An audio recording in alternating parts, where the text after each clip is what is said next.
Hi, everyone. It's a privilege to be asked to share some thoughts for 10 minutes, 10-ish minutes, around the idea of different approaches to resolving conflict in teams. I've heard that your theme for the month for the European Leadership Learning Community is maintaining unity by working through conflict.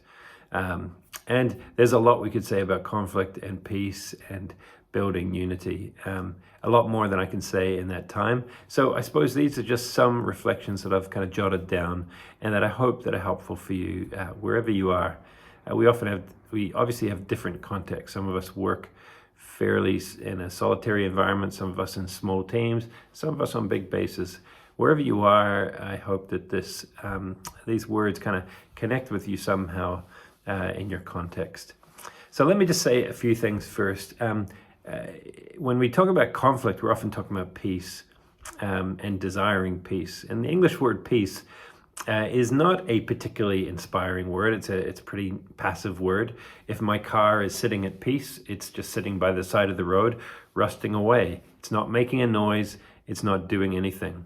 But of course, in the Hebrew Bible, the Hebrew word is shalom, is the word for peace. And shalom means something much more than just a passive, quiet, sitting by the side of the road.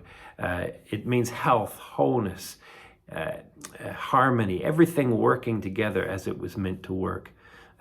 If my car is at shalom, the engine is turned on, I can go first gear, second, third, fourth, fifth gear, and everything works. My tires are pumped up.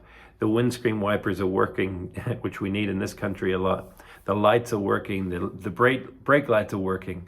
Everything's working as it should be. And that's the model of peace that I think we need to be seeking to build in our teams, in our communities. It's not just a passive thing, but it's a real present sense of things are working the way they're meant to work. And so unity is an interesting word. I think unity is an action word. I think sometimes we can regard unity almost as a passive kind of state of affairs. And sometimes I've been in prayer meetings where we're going to do this thing, but we can't do it until we're all in unity. There can be healthy kind of introspection and even as an individual or as a team. But I think sometimes that kind of approach to unity can be a little bit passive. And I think we need to see unity as an action word. It's something that is realized as we do something together. It exists in a group on the move. I've been recently just showing my boys the Lord of the Rings trilogy. We watch it every Christmas. And that's an amazing story about this band, the Fellowship of the Ring, an elf, a dwarf, Gandalf the wizard, and Frodo the hobbit, and they're all these eclectic different characters and personalities, but they're all working together to achieve a very difficult objective. And as the story unfolds, they end up in different geographic parts of the world, but they're all working together for the same purpose. And in the end, they accomplished their mission. And they stayed, in a sense, really in unity. And so unity is an important word. I remember there's a buzz phrase, I guess, in YWAM and in a lot of organizations like YWAM. If you want to go fast, go alone. If you want to go far, go together. And actually, my two oldest boys were off school this morning. They were having an argument just this morning about who was going to take the dog. So I made them both take the dog together. And on the way, as I was dropping them off to this park where they're going to walk the dog around, I gave them this talk and I said, if you want to go fast, go alone. But if you want to go far, go together. And, they actually listened and came back quite happier than they were before they left. So maybe it achieved the goal. One other thing I want to say about unity is Philippians 2 is one of my favorite passages in Scripture. I memorized it when I was young. And it talks about having the same mind,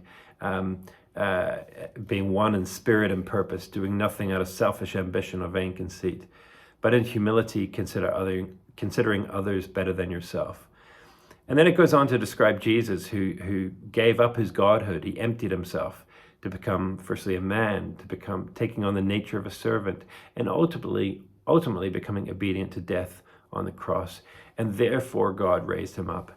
And so Philippians 2 is talking about Jesus. And I think if we think of unity and we don't really primarily look at leadership, how are leaders modeling the humility of Jesus, who emptied himself and gave himself up in servanthood for the people he was leading?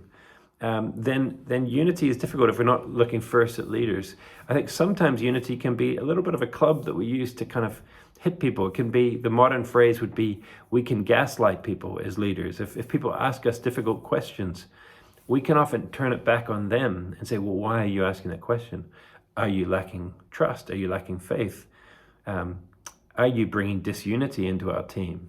That's gaslighting. It's where somebody asks a question and you turn it back on them and it kind of blows up in their face as you turn it back and you ask very unhealthy questions.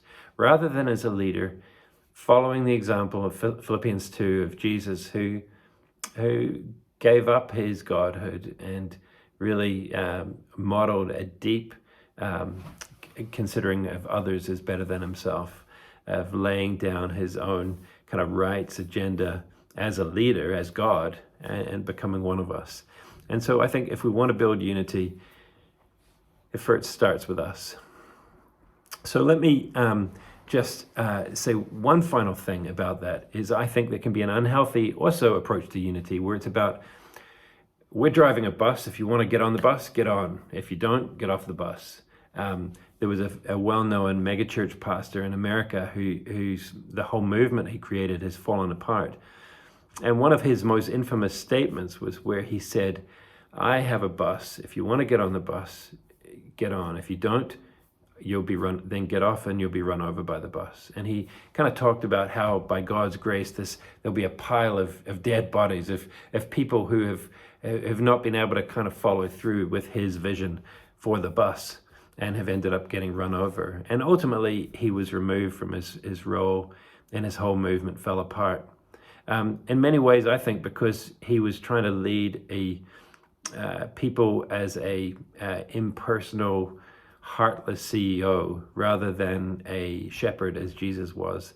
Jesus, the ultimate good shepherd who would leave the 99 for the one.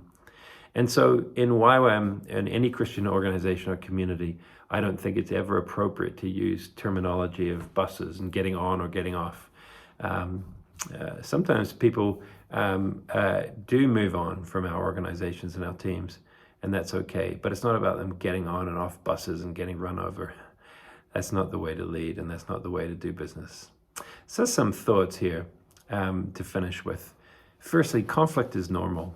In fact, conflict can become a creative moment where you're forced to kind of ask what is really going on.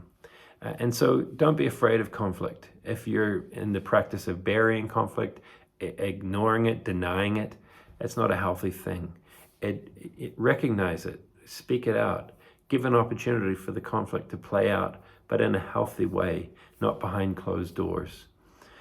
Secondly, I got great marriage advice when Jen and I got married. And that advice was, don't make your spouse guess what you want, guess what you need.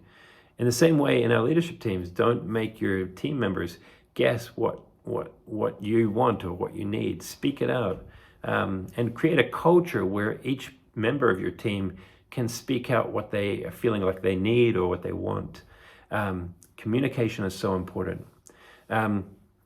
Thirdly, give opportunities for people to speak out their concerns on a team or a base or a leadership team.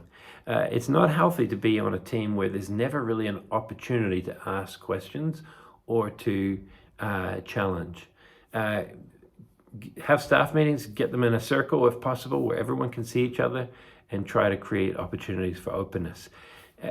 If you're on a base, if you're a leader, get your staff meeting in small groups every week to pray, to talk, to process together. Sometimes those smaller groups will give people a bit more confidence to speak out things that they're deep down, maybe needs and desires that they're really wanting to speak out that's causing a bit of friction, but they haven't had the trust to speak it out in bigger contexts. It's okay for them to speak it out in a smaller group or even in a one-on-one. Fourthly, there's a Japanese facilitation technique, sometimes called the 5 Whys. It was created by the guy who started the Toyota company. And it basically means if there's a conflict, there's something wrong, you ask why.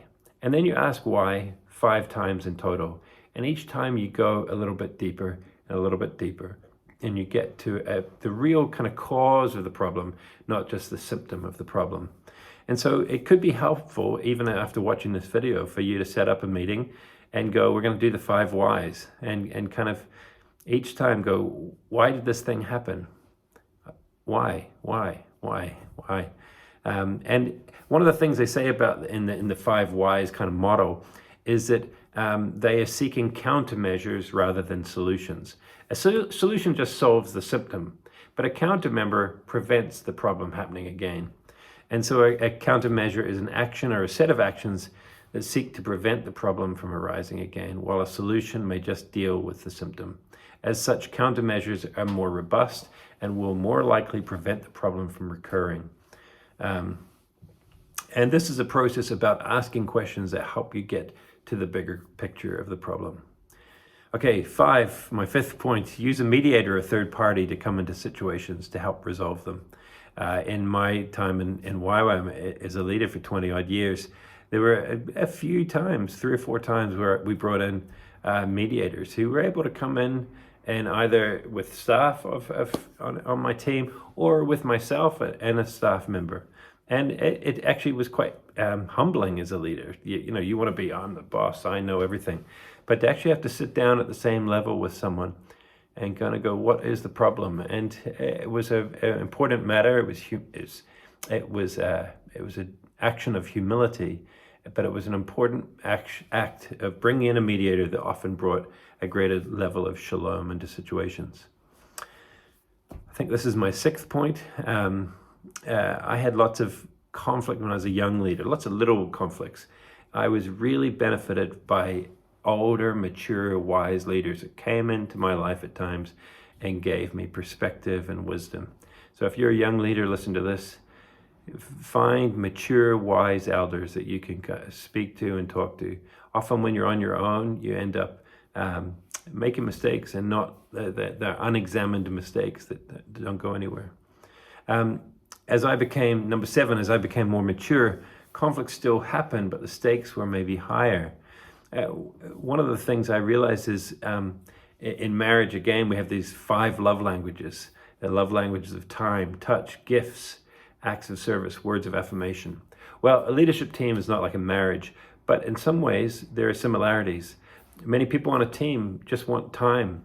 And if you're a leader and you're not giving time to your people, they're going to get hurt and feel unloved, and it's going to actually create more strain, and it's going to make it harder to deal with conflict.